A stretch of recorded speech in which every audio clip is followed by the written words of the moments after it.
Hello to everyone. Bali naglalaba tayo, guys. Kakarating konting konting chika. Kakarating lang namin kagagaling lang namin ng hospital kanina mga 1 PM for follow-up check-up sa opera ni Mr. Bumalik na po siya sa trabaho. Kasi wala naman tayong masyadong problema sa kanya kasi sa office lang naman siya. So ngayon, medyo hinabol ko yung paglalaba kayon. Pero ayan nga, syempre dito may mga nagpapausok diyan. Habang inaantay natin nahuhupa yung usok, tayo manonood muna. Kasi guys, nag-scroll ako, binababad ko yung lalabahan ko doon. And then nakita ko itong live ni Sir Paul. Ingat sa basher na to, Chris Pao sinisiraan. So, nag-curious ako kaya yung sinasabi ni Sir Paul na basher na sinisiraan si Chris na. Oo nga no. Kung kailan naman na si Chris na sila na ni Sir Paul, saka naman parang dumadami yung mga basher. Yung mga basher naman, maging masaya na lang. Ayan, so panoorin natin guys. Curious talaga ako dito. Mamaya na yung lalabahan ko doon. I-double check ulit. Meron na tayo nakikita comment. Ayan, shout out yung mga nandun kanina. Pwede na kayo doon. Kasi kanina wala tayong live comments. Huwag nyo nang intindihin yung background. Mamaya ako maglilinis guys kasi mas masarap maglinis, mas maganda maglinis pag walang masyadong mga tao dito sa loob. Kakauwi lang kasi namin galing mission kanina. And shout out sa inyo lahat sa Respawn artists natin, Pugong Bihero fans, Pugong Bihero team supporters, Facebook man at YouTube. Ayan, shout out sa inyong lahat. O yun, ang ating pag-uusapan ngayon ay syempre itong yung ating thumbnail natin. So medyo pinapasok tayo ngayon ng mga basher na hindi talaga legitimong Pugong Bihero fans. I know it. Kasi makikita ko naman yun nahuli ko yung iba, pumapasok sila sa Facebook page namin, nag-create sila ng ibang page. Kung wari, sila ay Chris Paunatics. So, ito kaya sinasabi ko para makapag-ingat po kayo. Nag-create sila ng isang group chat na hindi ko siya nilalahat. Mayroon kaming nahuling isa na actually dalawa pala yun. Nahuli akong isa, nahuli pa kami na isa pa ulit. Nag-create sila ng kanilang group chat, kung wari okay yan sila. Then nag-gather lang sila ng mga information. Then pumapasok po sila sa YouTube natin, pag may upload tayo ng comment, sila yung nagko-comment ng mga negative about Chris Pao and sa Pugong Bihero team. Lahat ng Pugong Bihero team na mag-upload, papasok sila doon. Gagawin nila, magawa sila ng isang comment. Then, doon dadami yung mga comment na papasok doon at gagawa sila ng issue. So, ang style nila is sirain ng Chris Pao kasi syempre, pinag-uusapan at hindi naman kami sa punto na ang Chris Pao ay hindi namin hinangad yung sikat ba? We are here para tulungan siya. Tulungan natin, gano'n. Makasama namin sa mission na masaya siya doon sa ginagawa. Hindi namin hinangad yung tumaas o may kompetensya o what. So, hindi namin hinangad yun. Yung basher na yan, gagawa sila ng kung wari Chris Paunatics sila. Mag-create sila doon ng group, magkaka-chat, ganyan, and then may papasok na viewers natin from abroad or taga dito sa Pilipinas. Ang gagawin po nila, yung sponsor na addict sa Chris Pao yan, ay sobrang fanatic natin, papasok doon sa Chris Paunatics na grupo. Pero hindi ko sinasabi kung yung isa, hindi ko pinapangalanan, dahil ayoko namang, di ba? Baka kung ano sabihin nila sa akin at baliktad rin tayo. Pero kami doon, sila yung Chris Paunatics na ganyan. So, gagawin lang ng picture na wari kasama kami, pero hindi ko yun. Kaya mag-iingat kayo. So, wala na yun. Binlock na niya ako. Nung binabasa ko yung niya, nablock niya na ako. Wala na. So, yung page niya din, dinilit na niya. Nawala bigla. So, meron pa, ang gagawin naman nila, sila naman yung taga-sira. So, may makita silang konting mali. Halimbawa, hanapan ka ng, parang sa showbiz ba? Totoo yung trabaho nila, Christopher Me, yung mga ganun, yung mga columnist. Diba? Ang trabaho nila is kumuha, mag-gather sila ng information sa amin, konting mali lang makita nila sa pinapanood nila yung issue. Kasi doon sila kumikita din. Diba? Parang mga artista, yung mga tabloid, gano'n. Hindi pa uso yung parang virus lang kayo kasi yan yung pagiging negatibo. Parang si paninira, parang virus yan na kumakalat. Pag hindi naagapan. Nagpo-post siya ng ganyan. Sa dami nagre-reaction, doon sila kita. Diba? Yun yung ganilang ginagawang trabaho ngayon para nag-iisip sila kung ano yung kasisira, na pag-uusapan sila. So mayroong isa din na nag-reaction siya, siyempre walang paalam sa amin yun. So, ang punto niya, siraan din kami. Akala ko yun. Mali lang niya ako, Stress ako. hindi naman, kumbaga akala niya siguro okay lang sa amin. Hindi niya. Siyempre, pag below the belt at hindi natama, yung ginagawa, tapos kukuha ka pa ng clips doon sa video namin or something, may ganun kasi ako nakita, kaka-upload pa lang niya, Nag-iinit na ako, ano ko, guys. na detect ko kaagad. So, na-strike ko siya. Ang punong hitik sa bunga ay maraming bumabato. Nung nag-reaction, parang hindi siya makapag-create ng ano, maniwala kayo, ganyan, ganyan sasabihin nila, huwag kang maniniwala. Lalo Nag-iinit pag ako. pumasok sa comment natin sa YouTube, yan, ko-comment na yan sila. Bakit ganito, ganyan? Tamad naman yan si Krishna, ganyan sila. Oh. Buhay prinsesa, yan, ganyan. Grabe naman makapagsabi kayo ng mga tamad, Hindi talaga guys. Diba? Pumasok Hindi nga natin siya sa kilala. para manira. Sila yung magkakasama. Sila yung So, mas ganun yung nakakaalam. ginagawa nila. Hindi lahat kasi is sila, di ba? Ayan nga, ang Kristaw. Napapakilig nila tayo. So, huwag naman tayo magiging judgmental. Huwag naman masyadong sobrahan yung pagiging negatibo natin sa kapwa. Ayan nga. Grabe naman yung i-judge nyo yung tao. Si Krishna, i-judge nyo ng tamad. Nakikita nyo naman sa umpisa pa lang yan, paano siya naging tamad? Paano siya nabuhay, di ba? Unang kilala pa lang ni Sir Paul. Oh, ba't siya nag-stop ng pag-aaral? Kung tamad siya, mabubuhay ba siya? Kung tamad siya, may tutulong ba siya sa family niya? Di ba? Isipin nyo yun. Alam naman kukuha si Sir Paul ng nakita niya na determinado yung tao, syempre kukunin niya. And of course, tutulungan niya. Si Sir Paul kasi, hindi lahat, parang sinusubo ng kasama niya. Parang siya yung tumutulong. Yun ba? May tawag doon yung sa fish. Ayan na naman, nagsasabi na naman tayo kasi hindi ko na naman kasi nakalimutan ko na naman yun. So, totoo yun kasi. Kasi guys, lahat tayo, hindi rin naman natin sila masyadong, hindi lahat kasi pinapakita. Panoorin nyo doon sa Tony, kay Ma'am Tony Fowler. Diba? Nakikita nyo yun, lahat yun nakikita nyo. Pero hindi lahat pinapakita nyo kasi may mga part din yun na kinakat. Eto, how much more na lang to, diba? Yun, mga ilang hours pa, ito. From Monday to Friday, then Saturday, upload na yung kay Ma'am Tony, yung talagang true to life. Eto kay Sir Paul, huwag naman natin sila i-judge. My God naman, guys. Ako tuloy nasasaktan. Ako yung nasaktan tuloy. At isa pa, para akong kapag nagsasabi si Sir Paul, para akong tinatamaan, baka mamaya ako yung babanggit ni Sir Paul. Hindi, nag-reaction video lang naman ako kasi totoo naman yung puso ko sa kanila, guys. Basta. Buti na lang hindi, may nabasa akong noon. Buti na lang hindi ako nag-send doon, no? Kaya nag-aantay ako, hindi ko alam kung paano mag-send din doon kay Sir TV, pero i-update ko to kayo kung paano ba makapag-send doon, guys. Diyos ko, pinagpawisan ako, guys. Na-stress ako.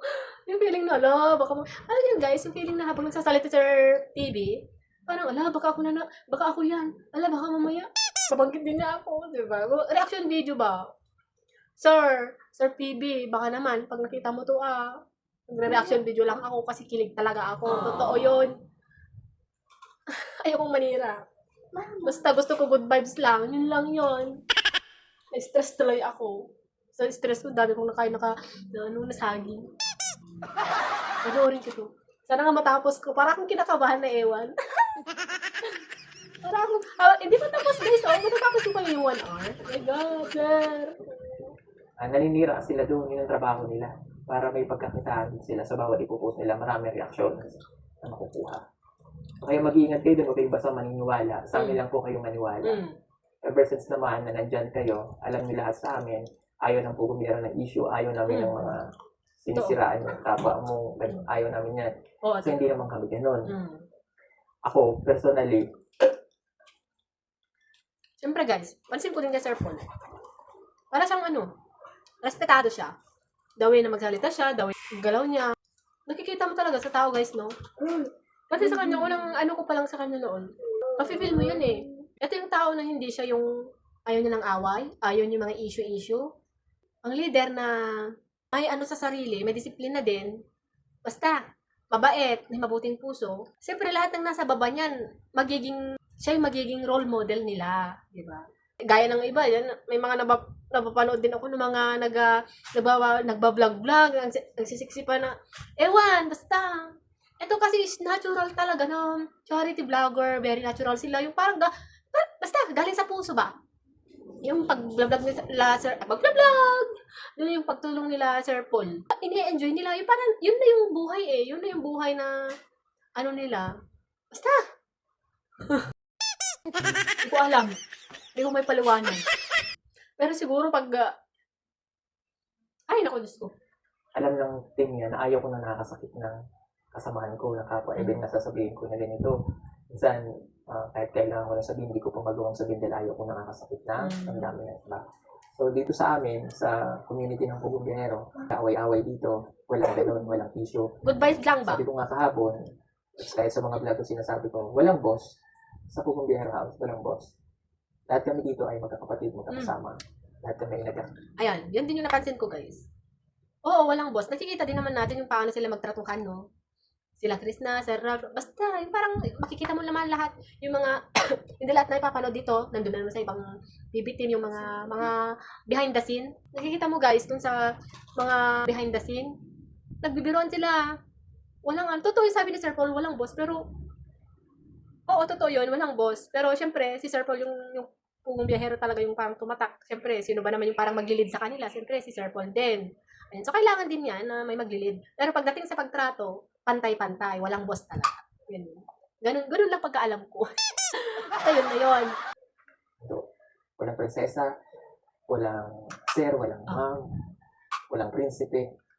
Merong sir. Merong ma'am.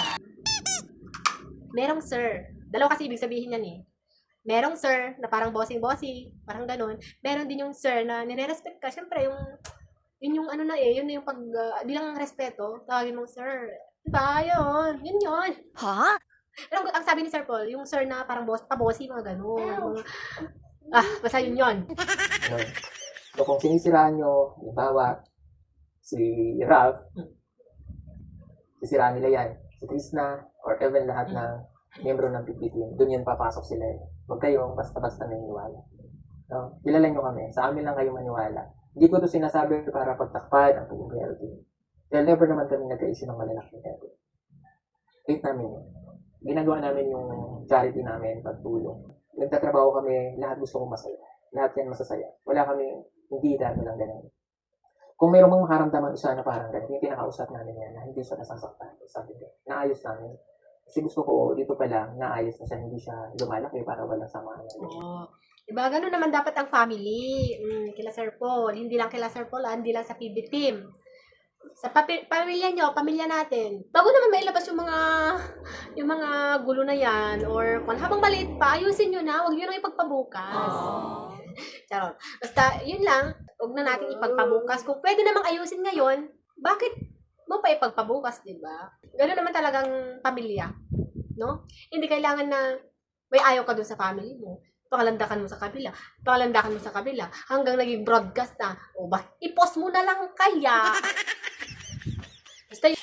Kaya yung basher, ito lang sabi ko sa'yo, inggit ka. The nerve. Inggit lang yan. Deserve. Inggit lang Kaya, daw talaga. Kung ayaw mo sa amin, Huwag kang manood. Oo. Diba? Kung ayaw nyo kay Sir Paul, huwag na kayong manood. Kayong manood. Oh, true. Maraming choices, maraming vlogger na pwede nyo pong mapanood. Pero yung nandito since day one, nakasama ko hanggang sa aking pagangat, sa pagangat ng PBB. Sulit yan, hindi kami na nila iniiwan.